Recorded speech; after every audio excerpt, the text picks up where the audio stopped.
Hello, everyone. My guest today is Ryan Gottfried. He's providing a next generation platform to service companies to simplify integrated property and subcontractor management. It helps increase visibility, enable work order tracking, process payments, and streamline communication. Ryan, you ready to take this up? Yes, absolutely. Thanks. All right, you bet. So the site is utilizecore.com if folks want to follow along. Help us understand what you're selling. Okay. Yeah, sure. Absolutely. So, let's take it back to where it all started. In 2017, we were called by Brightview Enterprise Solutions, which is the largest landscape and snow removal company in the world. They were having a problem with their customer, Chase Bank. Chase wanted transparency to see if their locations were plowed so that they could open up without having any issues of slip and fall. Huge compliance issue there. Chase Bank said they were going to be done with Brightview in the next 48 hours if they didn't have a solution. Brightview flew us out to Ohio. We sat down in the conference room with Brightview and Chase Bank executives on both sides, and we strategized a growth hacky type solution that would fix the problem between Brightview and Chase Bank, allowing Chase Bank to sign into a mobile application and see the service history and the service requests that are taking place in real time, images of the bank that was plowed, the time that it was plowed, the provider that actually performed the service. From there, we ended up going out to the greater market and saying, okay, are there other trades? What year was that, Ryan, by the way? When did you guys launch the company? 2017. I mean, it was 2017. But okay. Really. And so I guess just tell me right now today, who's paying for the platform? Is it Chase Bank or Brightview or somebody else? Brightview. Brightview is paying. Okay. And for people that obviously don't know who Brightview is, like name some other customers. Are these contractors like snow removal companies? They are, yes, it's a service management company. So they are actually managing large networks of subcontractors. They don't actually perform the service themselves. I see. Yep, they are a call center. They have, individuals on the phones or on the computers taking those service requests and moving them downstream to those subcontractors.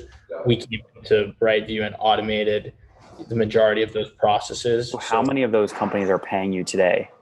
Over 20 companies today. 20 companies. Okay. And how do you bill them? How do you come up with pricing? Sure. It's $33,000 for the subscription for the year. It's a one-time fee, and then we charge per transaction. We take a 0.5% per transaction that goes through the platform. Okay. Yep. So, I mean, we can take 33,000 per year times 30. I mean, that's what, about $1 million run rate right there, right? Yeah, we're close. Yes. Well, the $33,000, you said one-time fee, but is that actually the yearly subscription? They pay that every year? It's the annual subscription fee, yes. Okay, correct. Got it. Yeah, so that 33,000 a year times 20 customers, it's like 800, 900 grand a year in revenue just there, correct? Right, yes, roughly. And then a lot of the high valuations we're seeing in SaaS right now are these SaaS plus models, where there's also a percent of GMV happening. So help me understand that. What does percent of GMV look like through your platform? In other words, how do you track what volume Brightview processes through you? Sure. So since it's an end-to-end, automation solution, we're actually capturing and sending the invoices from Brightview to Chase Bank. Once the invoice is received by Chase Bank, they can their mobile device pay. The payment processes through our platform, and we take a transaction fee for that. Additionally, there's another transaction that happens between Brightview and their subcontractors. The subcontractors will send an invoice that's automatically generated upon work complete, and Brightview will pay out their subcontractors and we'll take a percentage. And give me a bit about that GMV history. So if you look back in 2017, how much total volume went through the platform? Sure. Yeah. In 2017, we did 300,000 roughly. Not bad for your first year. Yeah, not bad. And then 2018, let me just think. No, you're good. Take your time. It's a lot of history. So 2020, 2019 was around 700,000. 2018 was, roughly 300,000. And then 2017 was around 150,000. 150,000. That's great. So obviously nice growth here. Now, did you always take a percent of the fee even back in the early days? Early on the first year, we did not. That model came into play around 2019. Mm-hmm. And so 1.6 million going through your platform, you're taking a 0.5% per transaction. I mean, that's only $8,000 of revenue, right? Am I doing that right? Half percent per transaction. So it's, for example, Brightview processed 250 million through our platform. Just to be clear, the 2020 1.6 million you did, that's the cut you took, not the total GMV. Right, correct. Oh, exactly. What was the total? So you made 1.6 million on percentage GMV, but what was the total GMV through your platform? Yeah, it was a couple 100 million. Wow. Okay. And yeah, so give me the Brightview example. They do 250. 250. And since the invoicing, component of the platform, just went into play, that will continue to pick up. We're estimating close to $1 billion of, processing through the platform in the next, 12 months or so. You've got, again, about 1.6 million in 2020 that came from percentage GMV. You've got another like 500 to a million coming from your SaaS product, $33,000 a year, 20 customers like Brightview pay for that. Have you done all this bootstrapped? Yes. That's incredible. You didn't even see that with a smile. Yeah. That's incredible. Absolutely. All bootstrapped. It's, we're entrepreneurs in the family, a long history. Oh, is it a family business? So, right. It's not a family business. However, my father is on the board of directors. My partner is where our history starts. My father in 1983 built the first automation system out of my partner's grandfather's HVAC business. Huh. Bootstrapped that. That was a bootstrap business until 1998. In 98, we actually went with the venture route, but, we're back to bootstrapping now. Now, do you think you'll stay bootstrapped, or are you looking at raising some capital? So as of right now, it's been a very tough decision. However, we think that we'll have to move into, actually accelerating growth faster. It's a very large platform. There are 3 parties that are involved. You have the Chase Bank, you have the management layer, which is Brightview, and then you have the subcontractors. So it's pretty much, an Uber type supply and demand play. We think we're going to need, a 7+ million, to really see growth. Is that what you're looking for now? You're raising $7 million, something like that. Yep. And are you leading the charge? Are you the guy? You're out having investor meetings? Yes, exactly. What valuation are you pitching? We're letting the market define the valuation. What is one that would make you super happy? Obviously, maybe this is the one it comes out to, but what would make you really happy? It's complicated, but we'll see. Over 30 million for sure. And why is that the number for you? Back me into your math there. Yeah, it's just based on what we're willing to give up in the business. We think that's a very fair amount to give up. We believe in the growth in the business. We believe that land grab that we're going into this market, and we can really capitalize and it's a $680 billion market, and there's no competitors. So with that, we just want to move quickly, and we believe in our information that's been evolving since 1963. So if you raise sort of 7 million on a 30 million pre-money, that puts you at like 37 million post. You're going to sell something between 15 and 20% of the business, something like that. Correct. Yep. Any investors, we have a lot of investors listening right now. Maybe they heard of you, maybe they haven't, but what would you tell them? Is there any specific strategic investor you're looking for, or something you want them to deliver? Yeah. So we're looking specifically in the venture space, really going for high growth, in terms of the actual, play that we have here.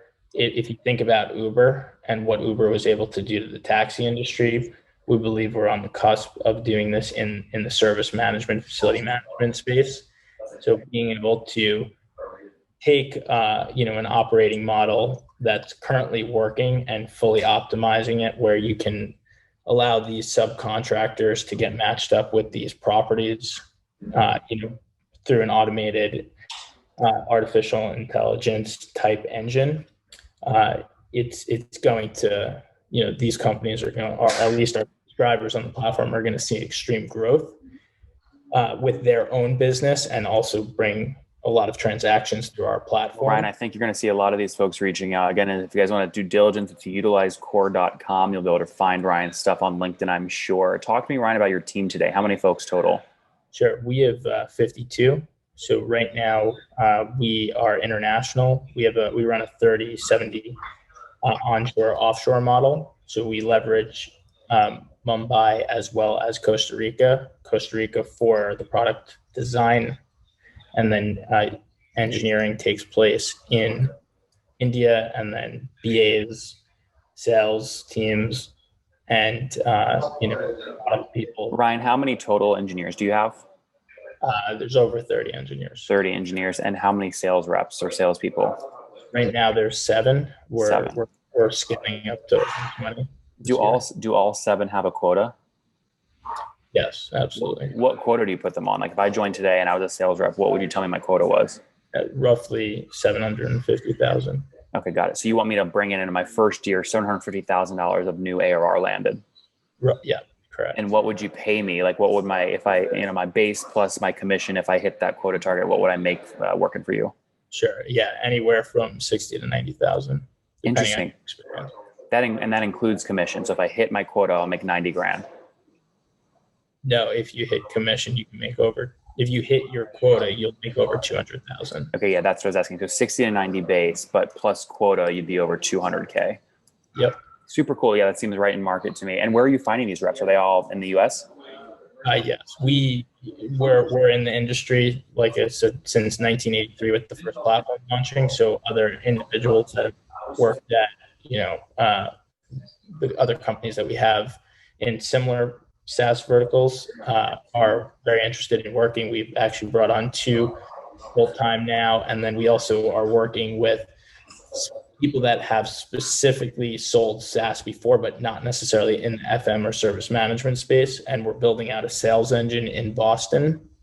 So the sales engine in Boston will have 6 SDRs and, roughly 10 account executives. Mm-hmm. I think we already have 4 or 5 on board already. That's great. Ryan, this is good stuff, man. We're rooting for you. We're out of time though. Let's wrap up with the famous 5. Number 1, what's your favorite business book? It is definitely Steve Jobs. Number 2, is there a CEO you're following or studying? Mark Zuckerberg. Number 3, what's your favorite online tool for building the business? Figma. Can I answer the second? Jira? Yeah, give me another one. Jira as well. Figma and Jira. Yeah, 2 good ones. Number 4, how many hours of sleep do you get every night? On the weekends, 7. During the week, 5. Fair enough. And what's your situation? Married, single, kids? Single, girlfriend. Okay, no kids. And how old are you? 28. 28. Last question. What's something you wish you knew when you were 20? Product market fit of our business. We would have went even faster.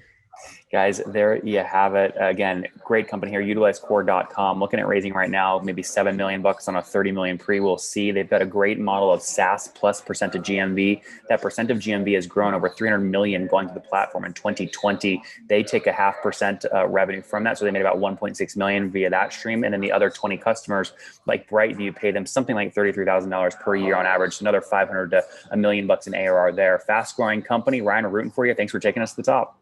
Thanks a lot, Nathan. One more thing before you go. We have a brand new show every Thursday at 1 p.m. Central. It's called Shark Tank for SaaS. We call it Deal or Bust. One founder comes on, 3 hungry buyers. They try and do a deal live, and the founder shares back-end dashboards, their expenses, their revenue, ARPU, CAC, LTV, you name it, they share it. And the buyers try and make a deal live. It is fun to watch every Thursday, 1 p.m. Central. Additionally, remember, these recorded founder interviews go live. We release them here on YouTube every day at 2 p.m. Central. To make sure you don't miss any of that, make sure you click the subscribe button below here on YouTube, the big red button, and then click the little bell notification to make sure you get notifications when we do go live. I wouldn't want you to miss breaking news in the SaaS world, whether it's an acquisition, a big fundraise, a big sale, a big profitability statement, or something else. I don't want you to miss it. Additionally, if you want to take this conversation deeper and further, we have by far the largest private Slack community for B2B SaaS founders. You want to get in there. We've probably talked about your tool if you're running a company or your firm if you're investing. You can go in there and quickly search and see what people are saying. Sign up for that at nathanlatka.com/Slack. In the meantime, I'm hanging out with you here on YouTube. I'll be in the comments for the next 30 minutes. Feel free to let me know what you thought about this episode. And if you enjoyed it, click the thumbs up. We get a lot of haters that are mad at how aggressive I am on these shows, but I do it so that we can all learn. We have to counter those people. We got to push them away. Click the thumbs up below to counter them and know that